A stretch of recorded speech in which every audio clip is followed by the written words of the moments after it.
Hello बच्चों, science वाले गुरुजी में फिर से आपका बहुत बहुत स्वागत है।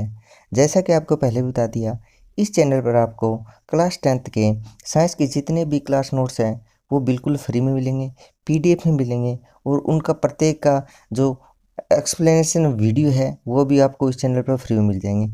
नोट्स उसमें टेलीग्राम पर चैनल पर मिल जाएंगे, उसका लिंक मैं डिस्क्रिप्शन में डाल दूँगा। वीडियो अच्छा लगे लाइक करना, शेयर करना और सब्सक्राइब तो ज़रूर करना है, क्योंकि ये वीडियो आपके लिए बहुत ही कारगर होने वाला है और आप इन वीडियो को देखकर अच्छे परसेंटेज और अच्छा स्कोर भी कर सकते हो 10th क्लास में। तो अपने वीडियो को स्टार्ट करते हैं। यानी पहले बता दिया बच्चों आपको कि 2 वीडियो इस चैप्टर यानी फर्स्ट चैप्टर अपना चल रहा है। क्लास 10th का फर्स्ट चैप्टर चल रहा है जिसका नाम है रासायनिक अभिक्रिया एवं समीकरण। तो रासायनिक अभिक्रिया एवं समीकरण के अपने 2 वीडियो भी अपलोड कर दिए हैं पहले चैप्टर के। अब अगर आपने नहीं देखे हैं तो पहले आप वो 2 वीडियो देखें, उसके बाद इस 3rd नंबर वीडियो पे आना, क्योंकि जब तक आप 2 वीडियो नहीं देखोगे तो 3rd नंबर वीडियो देखने का कोई महत्व नहीं रहेगा। तो पहले आप 2 वीडियो देखिए, तब उसके बाद यह 3rd वीडियो देखिए। वो आपको क्या मिल जाएगी, प्लेलिस्ट में जाकर देख लेना। 10th क्लास की जो प्लेलिस्ट बनी हुई है उसके अंदर दोनों वीडियो मिल जाएगी। उसके बाद आप 3rd वीडियो पे आना, क्योंकि उस दोनों वीडियो में आपको बता देता हूँ क्या क्या पढ़ लिया हमने। जैसे कि रासायनिक समीकरण क्या होता है पढ़ लिए, अभिकारक उत्पाद क्या होते हैं ये भी वहाँ पढ़ लिए, और समीकरण संतुलित समीकरण कंकाली समीकरण पढ़ लिया। और रासायनिक अभिक्रियाओं के प्रकार है वहाँ पर अपने संयोजन अभिक्रिया, वियोजन अभिक्रिया, ऊष्माक्षेपी, ऊष्माशोषी, विस्थापन और द्विविस्थापन अभिक्रिया, यहाँ तक वहाँ अपने जो 2 वीडियो है फर्स्ट और सेकंड वहाँ पर कंप्लीट कर चुके हैं। आज अपना इस जो लास्ट वीडियो है इसमें अपना पूरा चैप्टर कंप्लीट हो जाएगा और उसके बाद अपने सेकंड चैप्टर स्टार्ट करेंगे। तो आज वाले इस वीडियो में अपने स्टार्ट करने वाले हैं, यानी कि द्विविस्थापन तक तो हो गया। उसके बाद अपने 7 नंबर, 8th नंबर और 9th नंबर ये 3 प्रकार की अभिक्रियाएं देखने वाले हैं। उसके बाद अपने संख्याएं देखेंगे और एक विकृत गंधि देखेंगे, यानी 5 टॉपिक देखने हैं। उसी के साथ अपना ये फर्स्ट जो अध्याय है वो कंप्लीट हो जाएगा और किसी भी प्रकार की आप इसमें दिक्कत भी नहीं मिलेगी आपको। उसमें अच्छी सी पीडीएफ मिल जाएगी, आप लिख सकते हो इस नोट्सों को। पीडीएफ से आप प्रिंट निकलवा सकते हो या जैसे भी आपकी इच्छा हो वैसे आप पढ़ सकते हो। तो जैसे कि आपको बता दिया संयोजन अभिक्रिया, ये वियोजन अभिक्रिया, ये सब के सब अपने वहाँ पढ़ ली और पीडीएफ भी डाल रखी है। पीडीएफ देखने के लिए आपको मैंने टेलीग्राम पे लिंक भी डाल रखा है, तो वहाँ डाउनलोड कर सकते हो। उसके बाद देखो अपने ये तो आगे सेकंड नंबर चैप्टर शुरू हो जाएगी, ये अपने नेक्स्ट वीडियो में कल से स्टार्ट करेंगे। आज अपने पढ़ने वाले हैं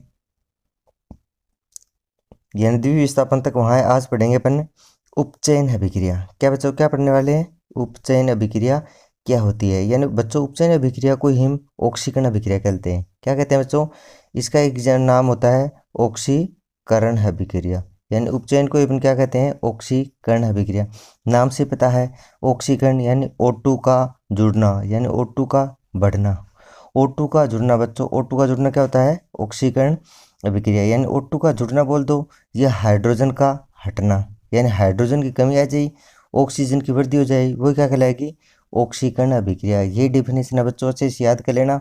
देख लो डेफिनेशन में क्या है कि ऐसी समीकरण यानी ऐसी अभिक्रिया जिसमें ऑक्सीजन की क्या हो रही है बच्चों, वृद्धि हो रही है, जिसमें ऑक्सीजन की वृद्धि हो रही है और हाइड्रोजन की क्या हो रही है, कमी या त्यागना। यानी ऑक्सीजन का वृद्धि होना और हाइड्रोजन का त्यागना, या ऐसे बोल सकते हो, इसकी डेफिनेशन लिख सकते हो बच्चों कि वह रासायनिक अभिक्रिया जिसमें ऑक्सीजन की वृद्धि होती है और हाइड्रोजन की कमी होती है क्या कहलाती है, ऑक्सीकरण अभिक्रिया कहलाती है या उपचयन अभिक्रिया कहलाती है। इसका एग्जाम्पल देख लो, अच्छे से समझ में आ जाएगा कि जब मैग्नीशियम होता है उसके साथ ऑक्सीजन, यानी मैग्नीशियम को जब जलाते हैं, क्या बच्चों ये बता दिया था कि जलाने के लिए क्या होता है, ऑक्सीजन की जरूरत पड़ती है। तो मैग्नीशियम को अपन जलाते हैं ऑक्सीजन के प्रेजेंस में, तो मैग्नीशियम ऑक्साइड बनता है। तो यहाँ ऑक्सीजन क्या हो रही है बच्चों, जुड़ रही है। तो ऑक्सीजन का जुड़ना क्या होता है, अभी बता दिया, ऑक्सीजन का जुड़ना उपचयन या ऑक्सीकरण। उसके बाद है कॉपर को जब ऑक्सीजन की प्रेजेंस में कॉपर ऑक्साइड बनेगा, ये भी क्या होगा, उपचयन अभिक्रिया। यानी यहाँ देखो बच्चों क्या हो रहा है, ऑक्सीजन ऐड हो रही है दोनों में, क्या होती है, ऑक्सीजन का जुड़ना, ऑक्सीजन इसके साथ जुड़ रही है, तो यही होता है अभिक्रिया, ऑक्सीकरण अभिक्रिया या उपचयन अभिक्रिया। ऑक्सीजन का जुड़ना और हाइड्रोजन का हटना, हाइड्रोजन का हटना, ऑक्सीजन का जुड़ना क्या होगा, उपचयन अभिक्रिया या ऑक्सीकरण अभिक्रिया। बच्चों आगे हुई उम्मीद करता हूँ समझ में। उसके बाद जस्ट उल्टा होता है इसका, उपचयन और एक होता है अपचयन अभिक्रिया। क्या होता है बच्चों, अपचयन। ये उपचयन है, ध्यान रखना बच्चों, ये उपचयन और ये क्या है, अपचयन। यानी नाम से थोड़ा सा फर्क रखना। ये क्या है, उपचयन, उपचयन, और एक दूसरी है अपचयन। ठीक है बच्चों, एक है अपचयन। ये उपचयन, उपचयन में क्या बताया मैंने, ऑक्सीजन का जुड़ना और हाइड्रोजन का हटना। प्लस लगा दिया मैंने, जुड़ रही है, माइनस लगा दिया, इसका मतलब है हट रही है। उपचयन इसका जस्ट अपोजिट होता है, उपचयन का जस्ट अपोजिट क्या है, अपचयन है। अपचयन इसमें क्या होगा, ऑक्सीजन ऑक्सीजन क्या होंगे, ऑक्सीजन का हटना और हाइड्रोजन का जुड़ना क्या होगी, अपचयन अभिक्रिया हो जाएगी। देखो आप इसे समझ जाओगे आप कि अपचयन अभिक्रिया ऐसी रासायनिक अभिक्रिया जिसमें हाइड्रोजन क्या हो रही है बच्चों, हाइड्रोजन की वृद्धि हो रही है। क्या हो रही है बच्चों, हाइड्रोजन की वृद्धि हो रही है। वही चीज़ बताई, हाइड्रोजन का जुड़ना और ऑक्सीजन का हटना। हाइड्रोजन जुड़ रहा है, ऑक्सीजन हट रही है, किसमें, अपचयन अभिक्रिया में। और उपचयन में क्या हो रहा था, उपचयन में क्या हो रहा था, हाइड्रोजन तो हट रही थी और ऑक्सीजन जुड़ रही थी। ये इसका दोनों क्या होते हैं, एक दूसरे के उल्टे। यानी उपचयन और अपचयन एक दूसरे क्या होते हैं, बिल्कुल अपोजिट होते हैं। इसका एग्जाम्पल भी देख लो, एग्जाम्पल में से अच्छे से समझ में आ जाएगा। परिभाषा समझ में आ गई कि हाइड्रोजन की वृद्धि, ऑक्सीजन का त्यागना क्या होता है, अपचयन। यानी वह रासायनिक अभिक्रिया जिसमें हाइड्रोजन की वृद्धि होती है और ऑक्सीजन की कमी होती है, अपचयन अभिक्रिया कहलाती है। परिभाषा होगी। उदाहरण लिख लो बच्चों, उदाहरण में लिखोगे आप, जैसे कि देखो एक तो ये दे रखा है कि कॉपर ऑक्साइड है। पहले अपने वहाँ क्या बनाया था, कॉपर को ऑक्सीजन के साथ अभिक्रिया की थी, कॉपर ऑक्साइड बन गया था। यही कॉपर ऑक्साइड बना था, कहाँ बना था, ऑक्सीजन जुड़ा था, ऑक्सीजन जुड़ने से क्या बन गया था, कॉपर ऑक्साइड। और यहाँ पर कॉपर ऑक्साइड के साथ अपन हाइड्रोजन जोड़ रहे हैं बच्चों। हाइड्रोजन जैसे ही कॉपर ऑक्साइड हाइड्रोजन के साथ अभिक्रिया करेगा तो क्या होगा, कॉपर बन जाएगा और साथ में क्या मुक्त हो जाएगा, H2O यानी वाटर। तो क्या हो रहा है, यहाँ पर ऑक्सीजन हट रही है ना बच्चों। देखो यहाँ कॉपर ऑक्साइड था, कॉपर ऑक्साइड से क्या हो गया, कॉपर बन गया। बच्चों क्या हो रहा है, देख लो आप अच्छे से, कॉपर ऑक्साइड से, कॉपर ऑक्साइड से कॉपर बन गया। यानी कॉपर से क्या होगी, ऑक्सीजन हट गई, ऑक्सीजन हट गई ना। तो यही होता है ऑक्सीजन का हटना, क्या होता है, अपचयन अभिक्रिया। और जुड़ी किसके साथ है, हाइड्रोजन के साथ। तो देखो बच्चों, ये हाइड्रोजन इसके साथ ऑक्सीजन जाके होगी, जुड़ गई। तो इसको आप इसको यह भी बोल सकते हो ना, यहाँ पर हाइड्रोजन के साथ जुड़ी है तो यहाँ पर ऑक्सीजन जुड़ गई हाइड्रोजन के साथ। तो यहाँ पर इस हाइड्रोजन का क्या हो गया था, इसका हो गया, क्या हो गया, ऑक्सीकरण। एक एग्जाम्पल से और समझते हैं। देखो अब एक चीज़ ये बताता हूँ आपको, इसी समझाओ कि उपचयन और अपचयन अभिक्रिया मैंने बात कर ली। यानी ये क्या थी, देखो ये ऊपर वाली अभिक्रिया थी, ये अभी बात की अपने उपचयन या ऑक्सीकरण अभिक्रिया जिसमें ऑक्सीजन का जुड़ना होता है या हाइड्रोजन का हटना। ठीक है, और ये इसका उपचयन इसका अपोजिट है, यानी ऑक्सीकरण का तो क्या हो रहा है, ऑक्सीजन तो हट रही है इसमें और हाइड्रोजन जुड़ रही है। अब आती है एक रेडॉक्स अभिक्रिया। क्या थी बच्चों, रेडॉक्स अभिक्रिया वेरी वेरी इंपॉर्टेंट है, वेरी वेरी इंपॉर्टेंट। यहाँ से क्वेश्चन लगभग आते हैं एग्जाम, बोर्ड एग्जाम में तो लगभग रेडॉक्स अभिक्रिया से क्वेश्चन उठते हैं। और यानी ये रेडॉक्स अभिक्रिया क्या होती है, इन दोनों अभिक्रियाओं का क्या होता है, संयोग होता है। यानी अगर अपन ऑक्सीकरण और अपचयन अभिक्रिया दोनों को जोड़ दें यानी एक साथ कर लें तो वो क्या कहलाएगी, रेडॉक्स अभिक्रिया। देखो बच्चों नाम से पता चल रहा है कि रेडॉक्स और ऑक्सीडेशन, रिडक्शन और ऑक्सीडेशन, रेडॉक्स अभिक्रिया। यानी जिन रासायनिक अभिक्रियाओं में उपचयन और अपचयन, देख लो बच्चों अच्छे से समझे, जिसमें उपचयन और अपचयन दोनों अभिक्रिया साथ साथ होती हैं उसी क्या कहोगे आप, रेडॉक्स अभिक्रिया। पहले अपने अलग अलग करवाई थी लेकिन उन दोनों को एक साथ करवाते हैं तो वो क्या हो जाएगी, वो क्या कहलाएगी, रेडॉक्स अभिक्रिया। यानी जो ऊपर ये जो एग्जाम्पल लिखा हुआ है वो रेडॉक्स अभिक्रिया का भी एग्जाम्पल दे सकते हो आप और उसका अपचयन अभिक्रिया का एग्जाम्पल दे सकते हो। क्योंकि इसको रेडॉक्स एग्जाम्पल क्यों देंगे, देखो इसको यहाँ से समझो। देखो अभी क्या बताया था, कॉपर ऑक्साइड था, कॉपर ऑक्साइड से क्या बन रहा है बच्चा, देखो कॉपर बन रहा है ना। यानी ऑक्सीजन का हो गया, यहाँ से गायब हो गई। तो ऑक्सीजन का हटना ही क्या होता है बच्चों, ऑक्सीजन का हटना ही क्या होता है, उसी को तो अपन कहते हैं, क्या कहते हैं, अपचयन। क्या कहते हैं बच्चों, ऑक्सीजन का हटना ही तो अपचयन होता है। तो कॉपर ऑक्साइड सी, और कॉपर ऑक्साइड से क्या बन गया, कॉपर बन गया। यानी ऑक्सीजन तो यहाँ से हट गई तो इसको क्या दूंगा मैं नाम, इसको ये क्या हो रहा है, यानी कॉपर ऑक्साइड का कॉपर में क्या हो रहा है, अपचयन हो रहा है बच्चों। आप ऐसे बोलोगे कि कॉपर ऑक्साइड का कॉपर में अपचयन हो गया। अब ये देखो बच्चों, हाइड्रोजन है और यहाँ पर क्या बन गया, यहाँ तो H2 है और यहाँ बन गया H2O, यानी यहाँ ऑक्सीजन जुड़ गया। क्या होगा बच्चों, यहाँ से ऑक्सीजन हटा था और ये ऑक्सीजन आके यहाँ जुड़ गया, तो यहाँ ऑक्सीजन हटा था इसलिए मैंने नाम दे दिया अपचयन, और यहाँ ऑक्सीजन जुड़ा है इसलिए मैं इसका नाम दूंगा उपचयन। यानी बताया था ना, उपचयन बोल दो या ऑक्सीकरण बोल दो, यानी ऑक्सीजन का जुड़ना, ऑक्सीजन का जुड़ना क्या होगा, उपचयन, ऑक्सीजन का हटना अपचयन। समझ में आ गया होगा अच्छे से। तो यहाँ पर क्या होता है, कॉपर ऑक्साइड का कॉपर में क्या हो रहा है, अपचयन, और हाइड्रोजन का H2 का H2O में क्या हो गया, उपचयन, क्योंकि ऑक्सीजन जुड़ गई या ऑक्सीजन हट गई, यानी रेडॉक्स अभिक्रिया बिल्कुल समझ में आ गई होगी अच्छे से। उसके बाद अभी अपने जितने भी रासायनिक अभिक्रिया के प्रकार थे वो अपने पढ़ लिए अच्छे से। 2 वीडियो पहले बना दिए, थर्ड वीडियो इसमें अभिक्रिया के प्रकार और जितने भी ऊपर की चीज़ें वो सब पढ़ ली। उसके बाद अपना 2 बात टॉपिक और बचा है, संक्षारण क्या होता है और एक विकृत गंधिता क्या होती है, वो और पढ़ लेते हैं अभी। कि दैनिक जीवन में उपचयन अभिक्रियाओं के प्रभाव, उपचयन बता दिया मैंने बच्चों, उपचयन को क्या बोलोगे आप, ऑक्सीकरण, क्या बोलोगे, ऑक्सीकरण, यानी ऑक्सीकरण का प्रभाव बोलो चाहे उपचयन का अभिक्रिया हो, यानी ऑक्सीजन, अगर ऑक्सीजन जुड़ रहा है या हाइड्रोजन हट रही है तो उसका क्या प्रभाव पड़ेगा वही देखना है इसमें। तो क्या बताया मैंने, दैनिक जीवन में उपचयन अभिक्रिया के प्रभाव, 2 प्रभाव पड़ेंगे, एक तो संक्षारण है, एक है विकृत गंधिता है। तो बच्चों आपको ये ध्यान रखना है, ऑब्जेक्टिव टाइप क्वेश्चन बनता है कि संक्षारण में क्या होता है, उपचयन होता है। क्या होता है बच्चों, लोहे पे जंग लगना, ये एग्जाम्पल हो गया ना, क्या होता है इसमें, उपचयन होता है। तो संक्षारण की आपसे परिभाषा पूछ ले कि संक्षारण किसे कहोगे, यानी जब कोई धातु अपने आसपास में चाहे अम्ल हो चाहे आर्द्रता नमी हो आदि के संपर्क में आती है तो वह संक्षारित हो जाती है। इस प्रक्रिया को क्या कहोगे आप, संक्षारण कहोगे।